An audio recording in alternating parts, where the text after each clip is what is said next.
Imagine you're in the solo victory cash cup qualifiers and it's your last game, and all you need to do is win the game to make finals, but you have one problem. You have 75 HP, no shields, and really bad loot in the mid game, and you're located here. Where are you going to go to get loot? If you said Dusty Divot or Salty Springs, you have made a massive mistake. Here is why. In mid-game, when you're scuffed on loot, rotating to a POI is the same thought most players will have, so if you're not in the position to fight, looking for extra loot at a POI, you're most likely going to run into an opponent and end up in a fight. Instead, you should look to rotate to dead side of the zone and look for houses or smaller areas to get your loot. And this is just one of the many tips in this video, because the Solo Victory Cash Cup is the easiest Fortnite tournament in the world to make money. And today, I'm going to expose all the secret pros are not telling you on how they're able to qualify every single week. Starting it off with the lost spot. Don't play for a few chests. When it comes to picking a spot, make sure you select a spot that you really like and make sure it has a lot of chests. The biggest mistake most players are making this season is picking to land at 2 random houses or a gas station and only playing for 2 to 3 chests off spawn. Especially with a low shield rate, you need to be landing at a spot that has at least 7 or 8 chests minimum if you want to maximize your chances of getting good loot so you can make endgame. Once you have your drop spot down, you want to land there non-stop. Play a bunch of ranked games to learn all the drops and the quickest way to loot it. If you don't have the time to land there non-stop in ranked, then make sure you at least make a drop map. It will take you 1, maybe 2 hours maximum, so you can get the best drop for your spot, because that is super important this season. If you're wondering if the spot you've picked works for your playstyle, the best way to tell is if you don't win off spawn at least 9 times out of 10 in rank, you should probably change your spot. Obviously, if you just start landing there, then it's going to take you some time to adjust. Once you've fully adjusted, this is how you want to measure if it's a good spot for you or not. Now moving on to the format.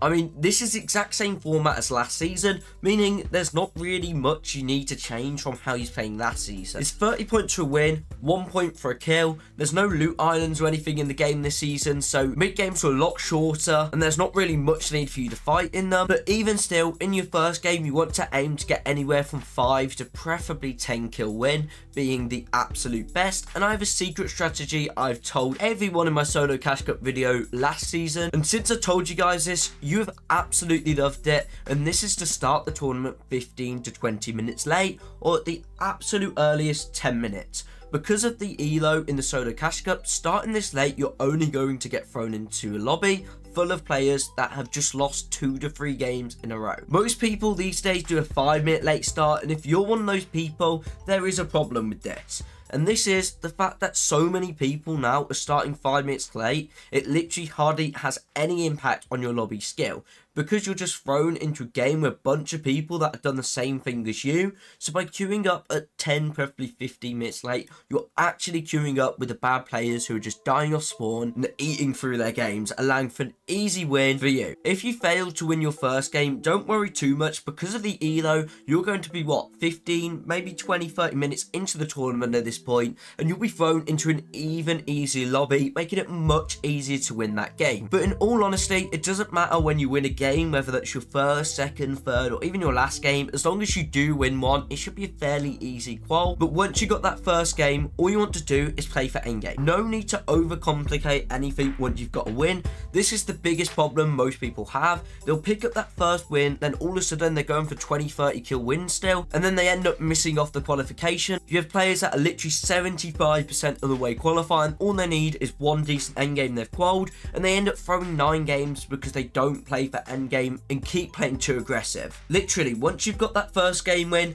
play for the win, because if you win 2 games, you've pretty much already qualified. It is near enough impossible for you not to qualify once you've won 2 games, because last season on EU, at least it was like 70-80 points to qualify, and that was with the radio tower and the loot island giving points. So I don't see it being any more than like 70 points to qualify. It's probably going to be like 60 or something on EU, which is literally just 3 decent games. So if you lose like 5-6 games off spawn, just remember you can literally qualify in 2 good games. Let's say I win a game with 5 kills, I have 35 points. Then let's say I get second place with no kills. That's literally 60 points from 2 games, and you pretty much near enough qualified. That's seriously how easy it is to qualify this season. You don't need to drop 30 kill games. You don't need to W key the whole lobby. You could take smart fights, back off, go for a 5-10 kill win, and then from there just play for endgame. I've seen people qualify with literally 5 to 10 kills max the whole tournament and just played for that endgame and all them placement points. So this makes you ask the question, Taven, what is the best thing for me to practice if I want to qualify?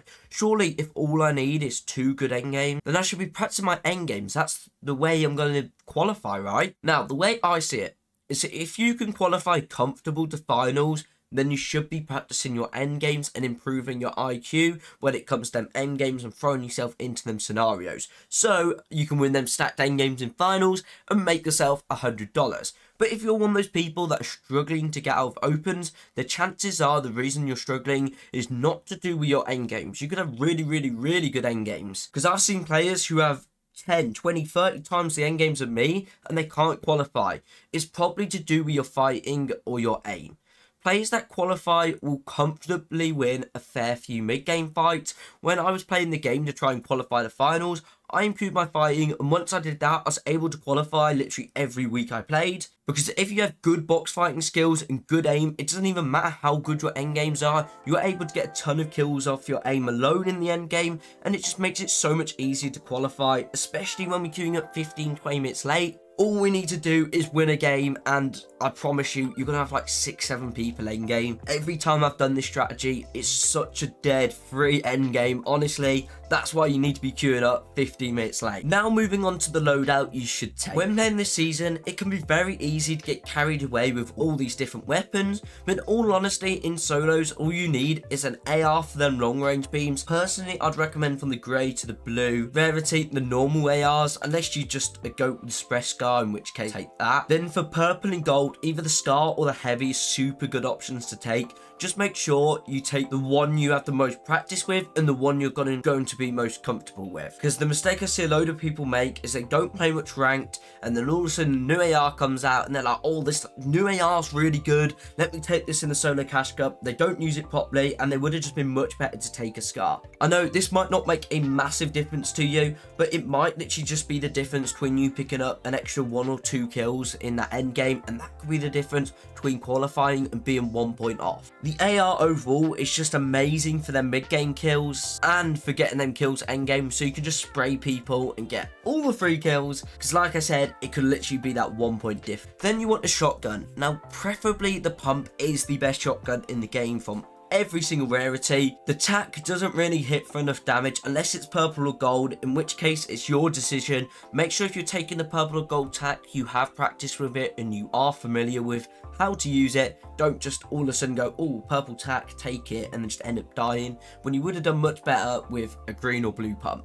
And finally, some sort of follow-up weapon like a drum gun or an SMG. Obviously, so you can apply that pressure onto your opponent, force builds into the box, and just make their life hell. Then you want to finish it off with some sort of meds. If you have a decent AR, then you don't even need an SMG or like a drum gun or some sort of follow-up. You can literally just run shotgun AR, then 3 sets of meds, because those meds in endgame, I promise you, they're going to be super meta in solos right now. Now, moving on to fighting in the solo cash cup. This is where most of you guys are going to struggle. Fortunately, we don't have half of the silly things we have in ranked in the solo cash cup, which makes making lots of boxes in fights super broken this season. Already alone, if you don't have grenade launchers and stink bombs and everything in ranked, it seems so hard to kill someone who just makes loads of boxes. So my best tip for you, if someone hits you for a load of damage, you don't want to fight them, or maybe you need a few points, or whatever the reason is you don't want to fight this player, all you want to do is make a load of different boxes and play really awkward. It's so hard to kill people, and it's so easy to punish players for mistakes, especially when you make so many boxes. Players just make the silliest mistakes. Now, I've been able to punish some of the best fighters I've played this season just from that. On the other hand, when it comes to being the W key player, all you want to do is apply pressure and take safe angles. You want to aim to finish the fight as quickly as possible. So if you don't have the health advantage, just make sure you're taking safe angles. You're being the one that's hitting him and he's not hitting you. Because once you have that health advantage, we're not going to make the mistake of carrying on and hitting people's walls and letting them head up. Loads of people make this mistake in cash cups. I don't know if it's nerves or whatever it is, and this is just not hopping in people's boxes. Watch every single pro in the solo cash cup opens. I promise you, every single one, if they get a health advantage, they are hopping in people's boxes. Watch all the best WQs in the world, and you'll see they get the health advantage, hop in people's boxes, and this is super broken this season, especially when the gold spaz is literally the only shotgun that can one pump. It means as soon as you've got a health advantage, hopping someone's box is near enough impossible for them to do anything, unless they have the gold shotgun, in which case, I have a little trick for you guys. Anyone who has a gold shotgun is going to play super aggressive. If you don't believe me, go in a ranked game now, find someone who's using a gold spaz or purple spaz, and watch how they play. Make loads of boxes and see how aggressive they'll get. The amount of mistakes people make when they get a golden shotgun is unbelievable. So play slow against people with them better shotguns and let them fight you instead of you taking the fight to them. And I promise you, you'll be having that spaz in your hand in no time. By literally not hopping in people's boxes when they're low, you're literally making a mistake. This is why I'm telling people it is more important than ever before to train your close range aim in Fortnite. So if you're not doing at least 5 to 10 minutes minimum, literally 5 minutes out your day, 5-10 minutes of aim training, then you're making your qualification 100 times harder for yourself. And I promise you, as soon as you start aim training in-game, it doesn't even have to be aim training, just something like Martoz's Turtle Wars, or some sort of like pump edit, one-shot type map, or whatever you play, for 5-10 minutes, practicing is going to make a massive difference to your game and how easy it is for you to qualify. In your first WQ game where you want 10 kills, there are 2 indicators on if you should push a fight or not. Either one, you want to third party. This is the easiest way for bad players to get kills, and this is how most pros end up dying to like super drones in the first few lobbies. All you want to do is sneak up to a fight and either hop in as soon as someone dies, or when you hear a bunch of shotgun shots and everyone's cracking each other's shield. This means both players will hit each other up a ton and you can go in and clean up. Or if you go into the fight after one of them died, give them no time to med up, and the chances are you can probably just hop in their box and kill them anyway. And the second indicator on if you should push is if you get a big beam on your opponent beforehand. If you hit your opponent over 50 damage or you crack their shield, that is definitely worth pushing, providing you're on full health and full shield, of course, and you're not just obviously hitting a kid for 50 damage and W-keying him when you're on 75 HP, because that wouldn't be very smart. But any big health advantage this season is an indicator to push. If you're looking to improve your fighting, I recommend you check out my how to get out a diamond video and watch the part where I go in game, because I go in a ranked game and show you exactly how to fight this season. Even if you're in Unreal rank, the tips in there are the most advanced fighting tips, and I go a lot more in depth on the indicators on when to and when not to push. And you can watch that video by clicking the video on screen now.